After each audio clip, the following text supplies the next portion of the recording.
Il est évident, et il est bien entendu, que lorsque moi je m'exprime sur Platon, ou d'ailleurs sur n'importe quel autre penseur, sur n'importe quel écrivain, sur n'importe quel philosophe, je donne mon interprétation. Et n'étant pas évangélique, je ne considère pas cela comme la voie et la vérité. Je ne parle pas comme je ne suis pas le Christ, je ne suis pas évangélique, donc je ne dis pas je suis le chemin, la voie, la vérité et la vie. Voilà, c'est mon interprétation, et je sais bien qu'il en existe d'autres, pour la raison que tout a toujours un autre sens.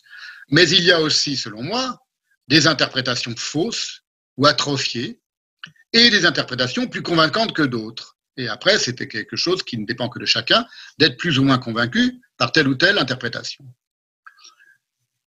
La lecture pugnace et narquoise que Nietzsche fait de Platon, par exemple, me convainc personnellement davantage que la lecture racaille et midinette que Badiou fait de Platon. C'est comme ça. Voilà, je préfère Nietzsche à Badiou, et je préfère la lecture de Platon par Nietzsche que la lecture de Platon par Badiou. La lecture que Spinoza fait de la Bible me convainc beaucoup moins que la lecture que le Talmud fait de la Bible. C'est comme ça. Donc ça dépend aussi, évidemment, de ce par quoi on a envie de se laisser convaincre. Tout ça pour vous dire qu'il est impossible qu'il n'y ait pas dans la pensée un peu de combat. Dans la pensée juive, on appelle ça, les docteurs de la Guémara appellent ça la marloquet. Et c'est aussi pour cela, pour ce que la pensée comporte de vrais combats, et qui n'a rien à voir avec la querelle partisane, ni avec le différend idéologique, que j'aime tant, moi personnellement, des penseurs puissamment combatifs comme Nietzsche, Artaud, Debord ou d'autres. C'est une question d'élection aussi.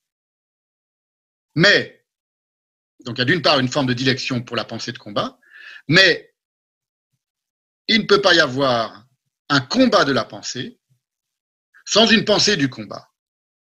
Et pas nécessairement au sens noble du polémos, mais au sens plus âpre de la diaphora chez Platon, pour reprendre la citation que Platon invente de la poésie, la chienne qui aboie contre son maître.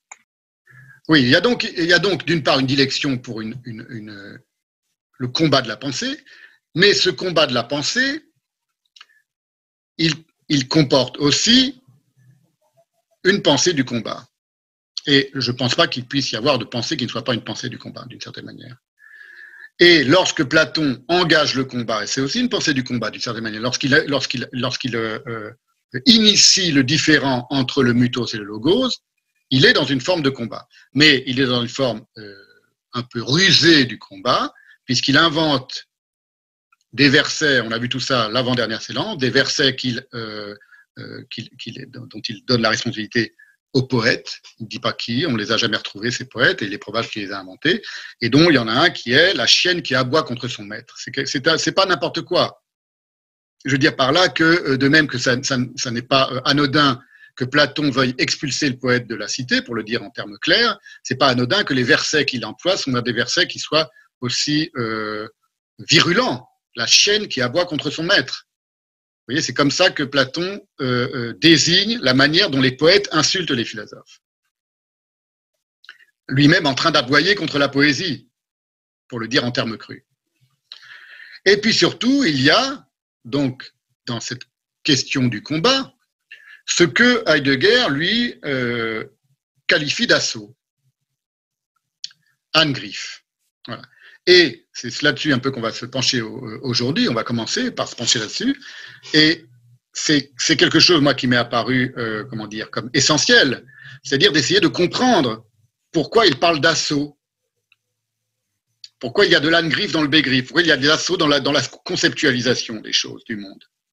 Et cet assaut, la pensée de cet assaut, il faut le faire depuis la source, le travail a été fait par Heidegger en grande partie, c'était de manière très fine et très pertinente, et il faut aller jusqu'à ces aspects contemporains les plus sombres, dont beaucoup aussi, ce que Heidegger qualifie de l'arraisonnement de la technique. C'est lui qui fait un rapport entre la manière de concevoir le monde qui est un assaut sur les temps et l'arraisonnement de la technique et la manière dont la technique est en train de ravager le monde aujourd'hui.